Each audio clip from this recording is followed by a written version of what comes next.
الف لام میم ہی سن لیا ہے تو آپ کے نامہ اعمال میں بھی 30 نیکیاں لکھی جائیں.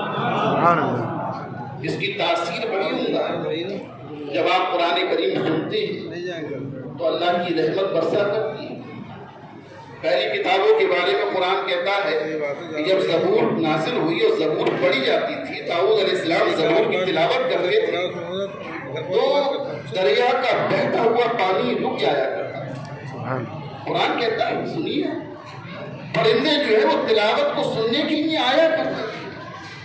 حضرت داؤد علیہ السلام زبور کی تلاوت کر رہے ہیں، اللہ کے کلام کی تلاوت کر رہے ہیں، بہتا ہوا پانی ٹھہر جا رہا ہے، پرندے آ کر ٹھہر جاتے ہیں اور سننے لگتے ہیں. لیکن حضرات جب قرآن پڑھا جائے تو اس کا اثر کیا ہوتا ہے، اس کی تاثیر کیا ہوتی ہے. تو آئیے ذرا مدینے کی گلیوں میں چلتے ہیں، عہد رسالت میں چلتے ہیں، حضور کے زمانے میں چلتے ہیں. ایک صحابی ہیں جن کا نام اسید بن حضیر، یہ واقعہ بیان کر رہے ہیں اپنے گھر کا. اور یہ واقعہ انہوں نے پھر نبی کریم صلی اللہ علیہ وسلم کی بارگاہ میں عرض کیا. واقعہ کیا تھا کہ یہ گھر کے اندر رات میں قرآن کی تلاوت کر رہے تھے بڑی خوشی خوشی کے ساتھ. تو دیکھا انہوں نے کہ گھر کے اندر کا جو گھوڑا استبل میں بندھا ہوا تھا کودنے لگا اور گھر کے دوسری طرف پالنے میں ان کا بچہ سو رہا تھا. انہیں یہ اندیشہ ہوا، خوف ہوا کہ گھوڑا کہیں جو ہے اپنی رسی چھڑا کر بچے کو ضرر نہ پہنچا دے، کوئی نقصان نہ پہنچا دے. انہوں نے تلاوت کو بند کیا، گھوڑے نے بھٹکنا بند کر دیا. انہوں نے پھر تلاوت کو شروع کر دیا، سوچا کہ اب نہیں بھٹک رہا ہے، گھوڑا پھر بھٹکنے لگا. 3 بار جب ایسا ہوا تو یہ گھر سے کمرے سے نکلے اور باہر آنگن کے اندر کیا دیکھتے ہیں کہ نور کی لڑیاں ہیں جو ان کے گھر سے کبھی اوپر جا رہی ہیں کبھی نیچے آ رہی ہیں. یہ واقعہ ان کے ذہن میں محفوظ تھا. عرض کرتے ہیں کہ فجر کی نماز ہوتی ہے، حضور کی بارگاہ میں عرض کرتے ہیں یا رسول اللہ رات میں قرآن کی تلاوت کر رہا تھا تو ایسا ماجرا ہوا، گھر کے اندر گھوڑا بھٹکنے لگا، میں نے جو ہے تلاوت کو بند کیا، گھوڑا پھر خاموش ہو گیا، پھر تلاوت شروع کرتا ہوں، گھوڑا پھر بھٹکنے لگتا ہے. 3 بار ایسا ہوتا ہے. جب میں گھر سے نکلتا ہوں اپنے آنگن میں دیکھتا ہوں تو دیکھتا ہوں کہ نور کی کرنیں ہیں جو میرے گھر سے اوپر کی طرف جا رہی تھی. یہ کیا ماجرا ہے؟ تو سرکار دو عالم فرماتے مسکراتے اے اسید بن حضیر، وہ نور کی کرنیں جانتے ہو کون سی چیز ہے؟ وہ اللہ کے فرشتے تھے. جب تم تلاوت کر رہے تھے تو تمہاری تلاوت کو سننے کے لیے تمہارے گھر کے اندر نازل ہو رہے تھے. تو لہذا اگر خشوع خضوع کے ساتھ قرآن کی تلاوت کی جائے تو صرف پرندے نہیں سنتے، صرف دریا کا پانی نہیں ٹھہرتا، بلکہ آسمانی مخلوق فرشتے بھی نازل ہو جاتے ہیں. بس دل کے اندر عقیدت ہونا چاہیے، محبت ہونا چاہیے، خلوص ہونا چاہیے اور ادب کے ساتھ باوضو ہو کر اللہ کی رحمت طلب کرتے ہوئے اگر قرآن کی تلاوت کی جائے تو یہ منظر آج بھی ہوتا ہے. بس تو دیکھنے والی آنکھیں درکار ہیں. جو آنکھیں حضرت عمر فاروق اعظم مدینے میں ہے اور نہاون کے اندر جنگ چل رہی ہے، 1200-1400 کلومیٹر کا فاصلہ ہے، منبر پر تشریف فرما ہے، وہیں سے جنگ کا منظر دیکھ رہے ہیں اور ایک صحابی کو پکارتے ہیں وہیں سے کہ یا ساریہ الجبل، اور انہوں نے سن بھی لیا، 1200 کلومیٹر کا فاصلہ ہے.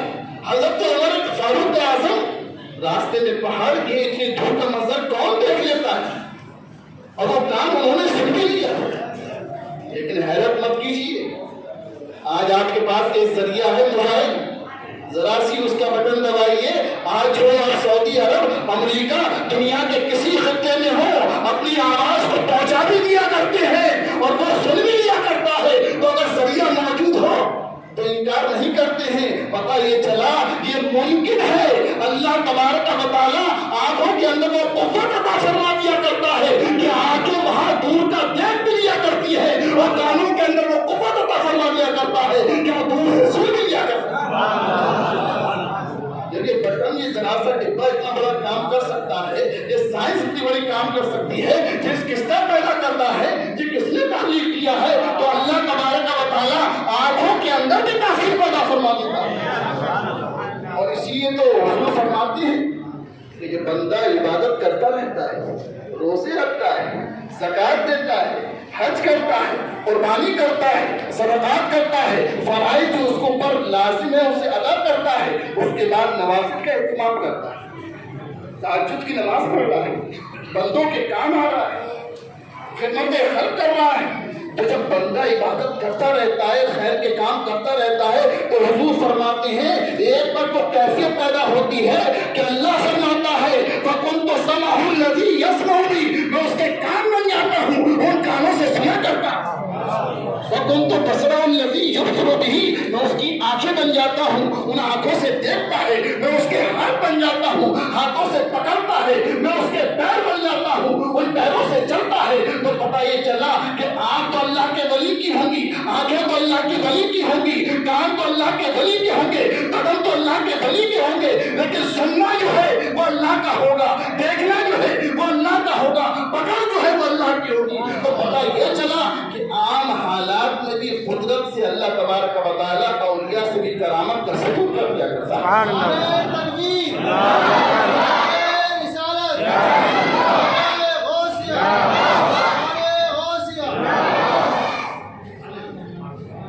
تو حضرات، یہ قرآن کوئی معمولی کتاب نہیں ہے، یہ روح کو بھی غذا دینے والی ہے، جسم کو بھی شفا دینے والی ہے۔ یہ قرآن ہمارا، پہلے بھی میں نے عرض کیا تھا کسی جگہ کہ قرآن ہمارا شوق نہیں، قرآن ہماری ضرورت ہے۔ شوق بدلتا ہے، ضرورت نہیں بدلتی۔ کھیل بدل گئے، بہت سے کھیل کھیلے ہوں گے آپ نے بچپن، آج اس کا شوق نہیں، کیونکہ شوق تبدیلی ہو جایا کرتی ہے۔ لیکن کوئی انسان ہے کہ کھانا چھوڑ دے، بہت کھا لیا، بچپن سے کھا رہے ہیں، پانی پینا چھوڑ دے کہ نہیں بہت پی لیا، جب پیدا ہوئے تھے تو زبان کے اندر گھٹی رکھی گئی تھی، جب مریں گے تب بھی پانی ڈالا جائے گا، کوئی منع نہیں کرتا ہے۔ کھانا بچپن میں بھی کھایا کرتے تھے، آج بھی کھا رہے ہیں، بڑھاپے میں کھا رہے ہیں، کیونکہ کھانا پینا ہمارا شوق نہیں ہے، ہماری ضرورت۔ تو ضرورت بدلی نہیں کرتی ہے۔ تو قرآن کو شوق مت سمجھیے، یہ شوق نہیں ہے کہ آج مسجد میں جشن کر لیا، بلکہ یہ ہماری ضرورت ہے، اور کھانے پینے کی ضرورت صرف زندگی تک رہتی ہے، لیکن قرآن ایسی ضرورت ہے کہ یہ قبر میں بھی پیش آنے والی ہے، میدان محشر میں بھی پیش آنے والی ہے، یہ پل صراط پر بھی کام آنے والی ہے، یہ اللہ کی بارگاہ میں ہماری شفاعت بھی کرنے والی ہے۔ اسی لیے تو حضور فرماتے ہیں کہ دو چیزیں اللہ کی بارگاہ میں سفارش کریں۔ آپ کو بڑی حیرت ہوگی وہ چیزیں کیا ہیں؟ حدیث میں آتا ہے دو چیزیں ہیں جو اللہ کی بارگاہ میں شفاعت کرے گی، ایک روزہ شفاعت کرے گا، ایک قرآن تلاوت شفاعت کرے گا۔ اب یہ آپ حیرت کریں گے شفاعت کیسے کریں گے؟ کیا وہ جسم تو ہے نہ، روزے کا جسم ہے، روزے دار کے اندر روزہ نظر آتا ہے، الگ سے روزہ پھر دکھا دیں، نمازی کے اندر نماز نظر آتی ہے، علیحدہ سے نظر نہیں آتی ہے، کیونکہ یہ اوصاف ہے۔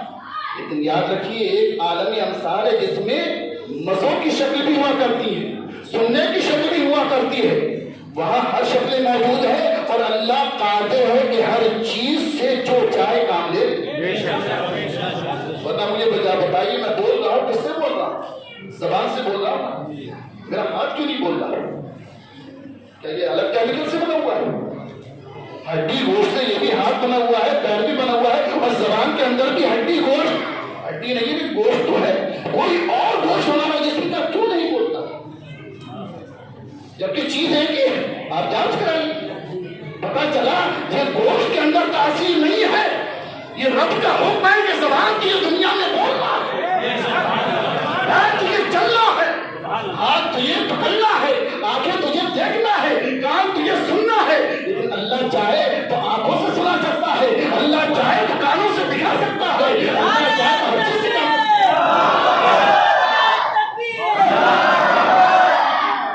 اسی لیے اللہ کو سورہ یاسین کے اندر فرماتا ہے، یاد رکھیے سورہ یاسین قرآن کا دل ہے، کیا فرماتا ہے؟ اللہ فرماتا ہے کہ تمہاری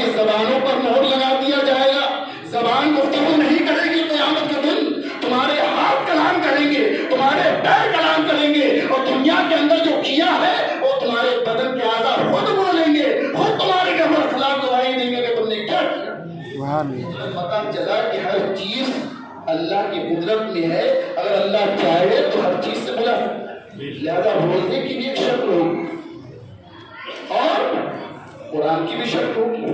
روزہ اللہ کی بارگاہ میں کیا کہے گا؟ مولا میں نے اسے کھانے پینے سے روک دیا تھا، بڑی بڑی نعمتیں اس کے سامنے تھی، بڑی شدت